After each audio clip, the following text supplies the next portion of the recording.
All right, and we're now recording. So again, good morning and welcome to the Faculty and Staff Site Leader Training for Into the Streets.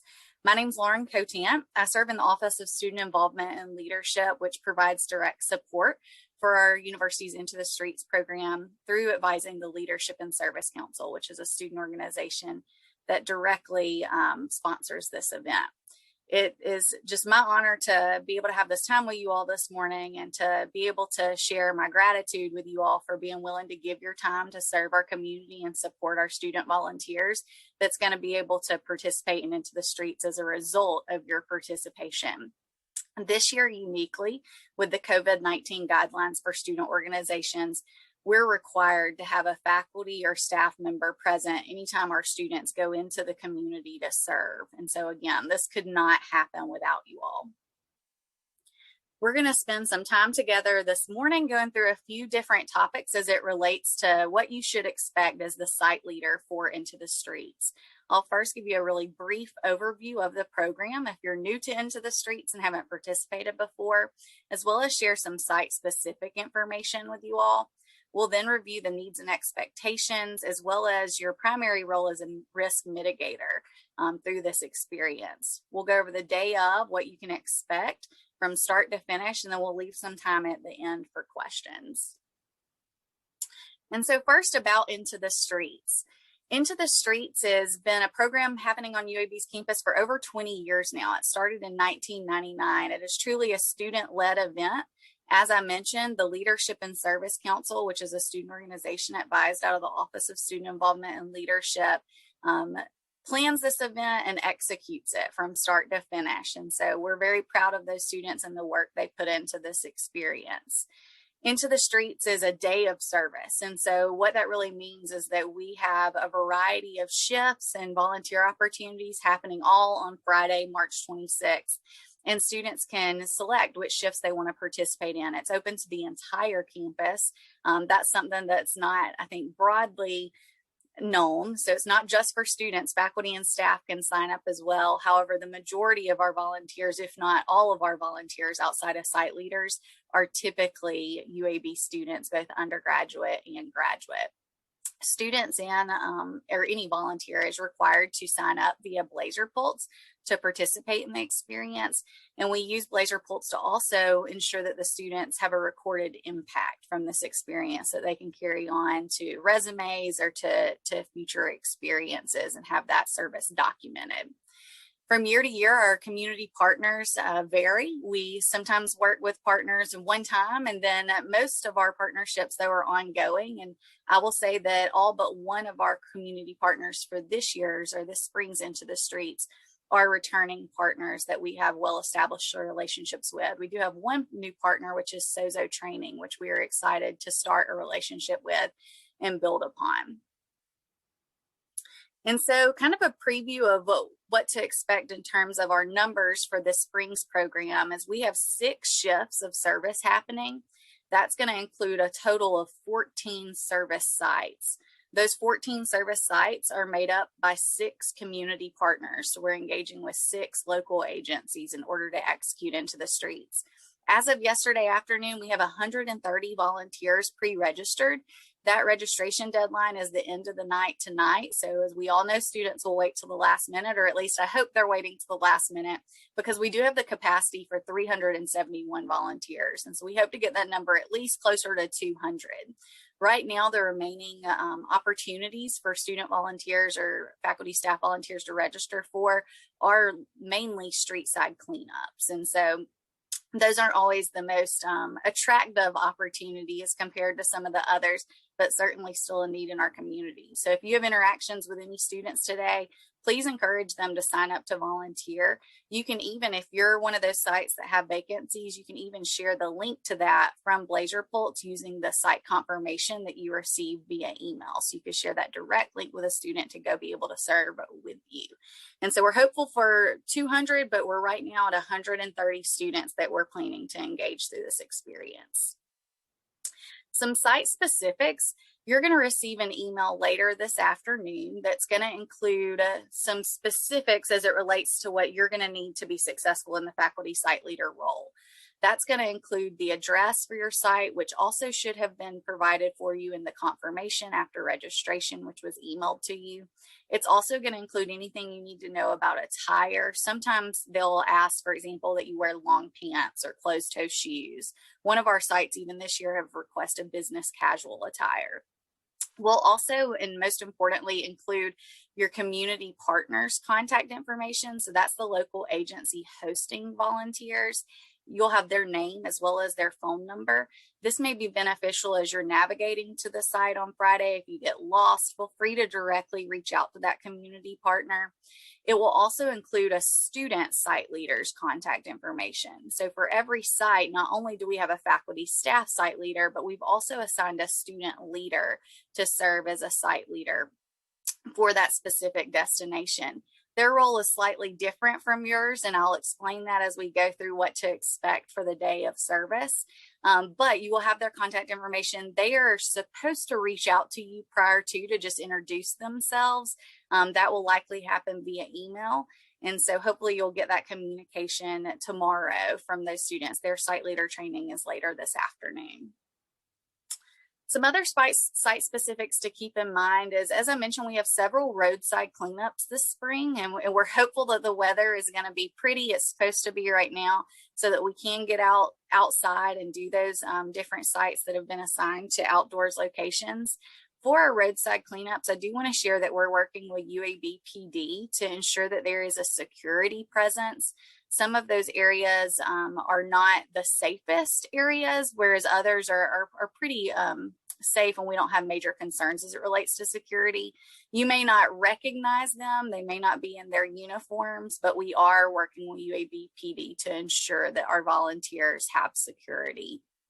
Additionally, once you arrive to a destination, it's possible that the community agency will break up your volunteers into small groups. If that happens, we do not have a concern with that. We would just ask that you, as the faculty staff site leader, be aware of where all our students are going and just kind of be in the mix for those conversations to ensure the students feel comfortable breaking out into those small groups and are aware of the instructions for the task at hand. Another element to each individual site are that some sites are deemed our media sites. So we work with university relations to direct local media to certain sites that either have high attendance or maybe a new community partner, or just would be a good backdrop for pictures even sometimes. We have designated 3 media sites, being Sozo Trading, Birmingham Botanical Gardens, and our Live Health Smart sites. And so just keep in mind, if you're the faculty staff site leader for any of those 3 sites, it's possible that media will arrive, and those have been pre-arranged with university relations. Something for you all to keep in mind as it relates to media and just taking pictures in general is that we do want to live out healthy behaviors through this experience. And that's one of your primary responsibilities, is to ensure our volunteers are practicing healthy behaviors. One time I was at a service site with another student organization, and they said, hey, let's take a picture of our volunteers, and everyone huddled together, as you do, to take a group picture. But this would not be a good demonstration of health promotion because we need the social distance. And so moments like that, try to be cognizant of what's happening around you with your volunteers and encourage them, hey, if you want to get a group picture, that's fine, but let's spread out so that we're being representative of UAB's UAB United campaign. And then lastly, recommended attires. I mentioned some sites have specifics there. I will communicate this to you in the email that you'll receive this afternoon with contact information. We also communicate this to the volunteers. Each volunteer will receive an email from Blazer Pulse tomorrow reminding them of the site and what the expectations are for that specific site. And so that leads me to the role of the faculty staff site leader. And so I mentioned that we have a student site leader as well as faculty staff, and your role is a little bit different. It really has 4 components to it. The first is health promotion, which I previously mentioned. This is really a requirement right now for the university that you are present to ensure that health promoting behaviors are being followed. Every volunteer should keep their mask on for the duration of the experience. Every volunteer should be social distancing. We've worked with the community partners to only confirm service activities that allow for social distancing. Sometimes that can become difficult and if you're in a small space, which is why most of our events are outdoors. And so please just help us monitor this. I'm going to talk about a few specific ways as we go through the day of overview that you can assist with health promotion.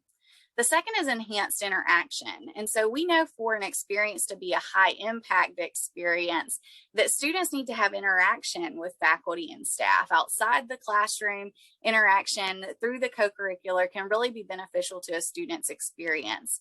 We believe through the faculty staff site leader role, we're able to enhance the opportunities for students to interact with not only their peers, but also university staff and faculty. And so thank you again for taking on this opportunity. You know, we don't want you to just be there because the university says we have to have you there and it's a check mark on our list.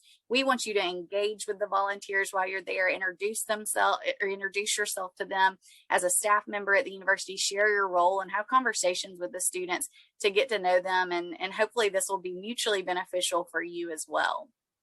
The third piece is risk mitigation. And from my perspective, this is the one that is so supportive of the work we're trying to do in our department, sending volunteers out all across the community. Harm reduction is a big piece of hosting a large-scale service experience like this. And so I'm going to walk you through 4 strategies for risk mitigation that we're going to ask you all to support. And then last but not least, by having you participate, this is allowing us to further engage the whole UAB community and the whole Birmingham community. You know, you are a part of our UAB campus, but most of the time our volunteers are students, as I mentioned earlier. And so by having you all engage with us, we're having a different perspective, a different type of volunteer present that can speak to their community experience and have that lens to share with our students. And so we're grateful that we're able to engage a broader group through your interactions. And that's one reason that we like having this role as a part to this experience. And so that one piece, risk mitigation or harm reduction, is the area I really want to focus on with you all. The others are more dialogue focused or just being mindful of health promotion. This is the area that you might need a little extra support with. And so there's 4 types of risk mitigation we're going to focus on. And those are health, environment, conflict, and then injuries. For health, this is ensuring those health promoting behaviors. This is a type of harm reduction that we want to be mindful of and intentional about. This is going to come in the form of every volunteer having to show their health check pass at a minimum upon arrival to the service site. The student site leader will be made aware that that's a responsibility of theirs. You are there to ensure that that is happening. And so we're going to be at a minimum checking those health check passes to ensure that they're green and clear to volunteer. If in the instance a student comes and they do not have a cleared health check, that would be where we would ask you to step in to have that conversation with the volunteer and let them know that they're going to be required to leave the service experience. They cannot stay. Likewise, with a student who maybe isn't practicing health promoting behaviors, if you see a student remove their mask, we would ask you to approach that volunteer and ask them to keep their mask on and share why. I think a lot of times for these students, you know, they might be outside and be hot and think like, no one's around me, I can pull this mask off. But to be able to tell them, like, this is why we still have it on, you know, it's important that we're protecting our community. And sometimes these community agencies we're serving, you know, we're putting community members at risk, not just our UAB community at risk by removing our masks. So having those conversations with volunteers. And so that health piece is going to be important. Another piece of health that's outside of our health promotion is ensuring that our volunteers are hydrated. The community agencies typically provide water. We are going to tell volunteers in that email before the event to bring a water bottle with them. If they need to sit down, if they get overheated, just being mindful of what's happening around you with the volunteers to ensure everyone is healthy and in a good place in terms of fulfilling their volunteer roles. The second piece is the environment. And so as I mentioned earlier, we're very hopeful that we'll have a sunny, beautiful day in order to execute into the streets. It is possible, though, that there could be a rain shower. If there were to be dangerous weather, if we had a tornado warning, for example, you know, we're going to rely on both you as the faculty or staff site leader on site, as well as our community agency in that moment to make the call about should we cancel the event? Do we send students back in their car? Do we seek shelter? And so that's one reason it's important that you're aware of who that community agency contact is. I would encourage you to introduce yourself to them upon arrival that morning and share your role as the faculty staff site leader, because together you all would be making that decision. If it starts raining and you're outside, know I'm comfortable with you all saying like, hey, we're just going to go ahead and cancel the event. I know everyone came out, but we want to ensure that no one gets sick as a result of volunteering today. So we're going to cancel. That will be up to you to make that decision. I would ask, if you make that decision, that you follow up with me to let me know that volunteers have been sent home. My cell phone number is at the top up here. Feel free to put this in your phone. Feel free to go ahead and text me if you want to. So we both have each other's numbers. You can text or call me on Friday about any concerns you may have with weather being one of those. The next is conflict. And this is certainly one we hope we don't have to worry with, but it is worth mentioning because it could be a possibility. We never know what our students are going through and what experiences they're bringing with them to the volunteer site. And sometimes those experiences may result in a negative interaction with another volunteer, with a community member, or with our community agency. In the event that a student is not representing themselves by the UAB honor code or by what we would have as an expectation in terms of our UAB values, I would ask that you step in and help mitigate that issue. Again, oftentimes when our volunteers are being negative or act like they're disgruntled, it's typically one of two reasons.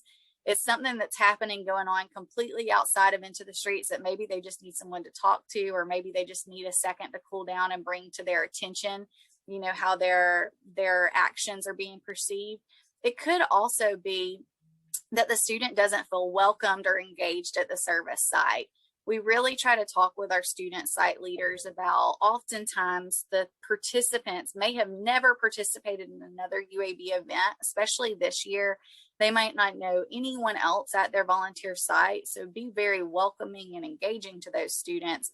If they don't feel that sense of value in being there, they may, demonstrate that through their actions. And so in those moments, we just ask that you connect with that student. If the need calls for it, you are also given full authority to ask that student to leave the site. If something like that happens again, please follow up with me. If it's an urgent issue, call me immediately. If it's not urgent, you can connect with me afterwards. But in that event, we would likely at a minimum follow up with that student, possibly even send them through the conduct process. And so that's just an extra element that it's supportive to have a faculty or staff member there to help us mitigate some of those situations. And then lastly, injuries. This is something we don't want to happen, but very possibly could, whether it's a rolled ankle or someone falling down a hill if they're doing a roadside cleanup, whatever that might be. Injury is possible. And so in the event of injury in any of these situations, if the situation needs 911, your first step should be call 911. Use your judgment there. We want to ensure the safety of our volunteers. However, if it's just something that the student is like slightly injured, let's say a rolled ankle, doesn't need to go to the hospital necessarily, please call and connect with me so that we can do the appropriate follow-up with that student to ensure that they're getting the support that they need.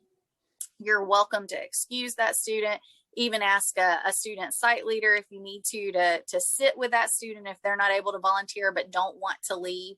We don't need to leave them alone at any time. In fact, no volunteer should ever be out alone in the community. And so just be mindful of that. And again, with any of this risk mitigation, feel free to call 911 if the situation makes that necessary. But at a minimum, please follow up with me if you experience anything unusual or out of the ordinary to ensure that we can provide the necessary follow-up. I'm going to stop here because I've shared a lot of information so far. Are there any questions about these risk mitigation practices or any of the information I've shared so far? All right, we'll keep moving. I'm talking, but you'll stop me if you need me to slow down or to answer any questions or concerns you may have. And so now we're going to go over the day of, what you can expect. And there's really 5 components that I'd like to review, from your arrival to connecting with your student site leader. The bulk of your time will spent serving, And then we'll conclude with you providing the student with some support, providing reflection or leading reflection for our volunteers, as well as confirming your Blazer Pulse engagement. I'm going to go through each of these elements in a little more detail. So first, we would recommend that you arrive 10 to 15 minutes early. One of the best assets in having you all there is that a lot of times we have at least one volunteer that gets lost. And so by you being there, we're able to connect with you or provide that volunteer with your phone number to connect directly with you so that you can provide them with some instruction on, okay, you need to make this right instead of left, or tell them specifically landmarks, for example, that you saw on your way in. So I would ask that you arrive a little bit early, be mindful of your surroundings as you're driving in case you do have to provide any of those directions, and just have your phone ready because we are here on campus troubleshooting, and you would be my first call if there's an issue with a volunteer not being able to find the site. When you arrive, go ahead and initially connect with your student site leader. Again, I'll provide you with their contact information. They should send you an email introduction. But they likely will be the first student there because they're also asked to arrive a bit early. And so you can say, hey, are you Charity? Okay, great. Well, I'm the faculty staff site leader, and introduce yourself, but make sure y'all both are aware who that other site leader is. Also, as I mentioned earlier, introduce yourself to your community agency point of contact. And so it'll be pretty evident who that person is. Feel free to ask around if you need to. You will have their name as well as their cell phone number. But we want to make sure that they're aware that you're the official UAB representative that's going to be participating at that site. And so that's really the first piece, just making sure you get there early, have done the introductions you need to ensure that if we need a contact or you need to follow up with someone, you know who those individuals are. The second piece is surrounding check-in. And so we talked about health promotion, and there's two pieces to check in that helps us support health promotion. The first is checking health check. The second is our Blazer Pulse app, where we actually confirm students who have registered on that site are present. Now, this is important. We require registration because that's also how the student is signing their electronic waiver. So if a student hasn't pre-registered, they cannot stay and volunteer. The student site leader is responsible for both of these pieces. However, you're there to ensure that they're actually doing it.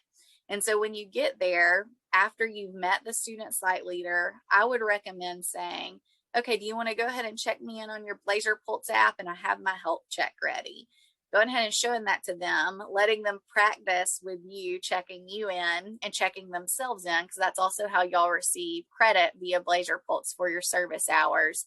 But then that's also a great chance for you to just remind them, remember, we've got to do this for every volunteer to ensure that they're following these guidelines that the university is requiring of us right now. The third piece is just to participate in service. Enjoy this experience. We hope that this will be mutually beneficial for you, our volunteers, and community agency. Talk to the students, get to know them. We're not asking faculty and staff to be present to stand in the background and not actively contribute. We want you to get to know the volunteers and get to know more about the agency in hopes that you'll want to return and continue service with them, as well as make relationships with our students. Again, if you see a student that's standoffish, I'll be the first to admit that sometimes our students are a bit awkward at first in terms of interacting with people they don't know. They might need that gentle nudge to make a connection and to start a conversation. Please be that person if you need to nudge a student site leader to say, hey, you might want to go talk to the student. They're kind of standing over there by themselves. Make sure they feel welcome, and feel free to do that yourself as well. And then at the end of your service, as you're wrapping up on time, I do want to say that sometimes our community agencies will be completely oblivious of what time it is. It's okay to monitor the time and give them a heads up, like just letting you know we got about 10 minutes left before the shift ends. I have no expectation that our volunteers are staying after the shift's end time, but sometimes you have to bring that to the agency's attention. When that time gets there, allow at least 5 minutes for what we call a reflection. The student site leaders are asked to lead a reflection. That would essentially just be gathering the volunteers before you all depart and just having a conversation like, how did they go? What surprised you? What went well? The site leader should be prepared to lead that discussion. In the event that they're stumbling through that conversation, just help them ensure that the volunteers are reflecting on the experience. Questions like, would you want to come back and volunteer again? How do you feel like this impacted the community today? Just some things to get them thinking about the work that they did outside the context of, oh, we're just getting 2 hours of service. We really want them to be reflective to ensure that they're learning and gaining from this experience. And then lastly, before you leave, just thank the agency for us, if you would. We're so grateful for their continued partnerships, and we want to maintain our relationships with them. And so having you share that firsthand would be helpful for us. When you depart from your site, your commitment is completely finished at that point. There are 2 emails you're going to receive that I wanted to bring to your attention. You'll first receive an email, as will every other volunteer, that's going to say, confirm your Blazer Pulse engagement. That'll be the subject line. Through that, you're going to be able to go in and share your impact with any other units you're a part of that has a Blazer Pulse page, or student organizations, if that's the case, if you're sharing this with your students, because again, they'll get the same email. And so you can go in and confirm that engagement to update your impact in Blazer Pulse to ensure that information is accurate. The second piece is that I will be sending you all on Friday a site leader survey. This is to get feedback on your experience and what we can do to improve this experience for you. This is also a great place that you can reiterate any things that went really well or any challenges you experienced. And so please take time, if you would, to complete that survey. It'll be brief, but your feedback is welcomed and appreciated. And with that, that's really it. So again, we want you to engage with our students, be representative of UAB, support health promotion, and provide some harm reduction through risk mitigation strategies. Outside of that, we welcome you to take socially distanced pictures, share those with us. You can email those to me, text them to me in the moment, or you can tag our office account, Get Involved UAB, on Instagram if you would like. And that is my full presentation for you all. And so I will open it up. I'll mute myself if anyone has any questions. This is a great time to ask.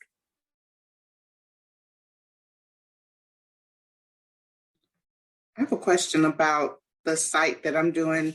When I opened the Blazer Pulse link, it had like multiple sites. Is that what you were referring to? Like they may just break us up into smaller groups on the roadside cleanup, but I should just go to that one location that's listed, or that parking lot? You're at the North Birmingham side, is that right? Yes, I think I still have it pulled up. Yes, North Birmingham. So that's a great question. So again, some of these sites will break up once y'all all gather in one location. The North Birmingham site, which I believe, Jamesia, you're also assigned to, that's a great example of that. And so all volunteers will gather, and then they're planning to split you up into 5 teams. I think that number may be condensed if they don't have the full capacity of volunteers they asked for. It's okay if you get separated from your student site leader.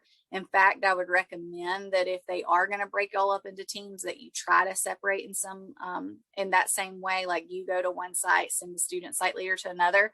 For some of these larger sites, we've also identified more than one student site leader to help with that. But yes, y'all would come together, and then the agency will be responsible for assigning, okay, we need one group to this location, one group to this location. Does that answer your question? Yes. Just wanted to make sure I was going to one place at the beginning. Gotcha. Yes. And I'll provide for each of you that direct address you should be going to start with, just to ensure there's no confusion. Thank you. Great question. Any other questions?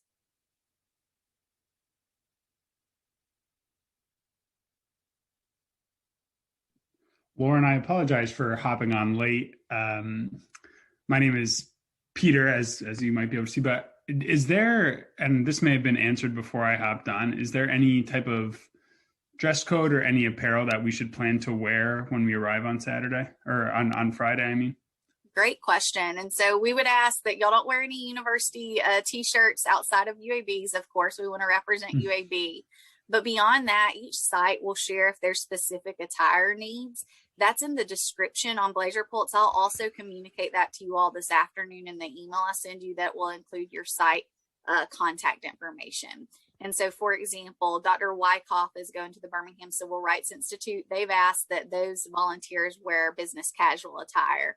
Whereas our Mulga Loop roadside cleanup has asked that you wear long pants because you're going to be outside by the road and, you know, not want anyone's legs to get cut up in the, I guess, high grass. I don't know really what to expect there. But they've asked for that. So just to be mindful of what's in that description, and I'll share if there's any specifics for your site via that email. It's always great to represent UAB, though, if you have a UAB shirt to wear. Great. And no problem hopping on late. Thanks for joining us. Any other questions?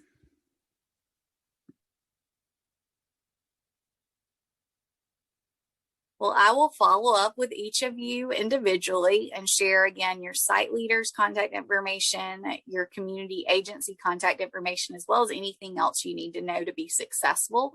If you have a question, don't hesitate to reach out. As I've shared, you now have my cell phone number.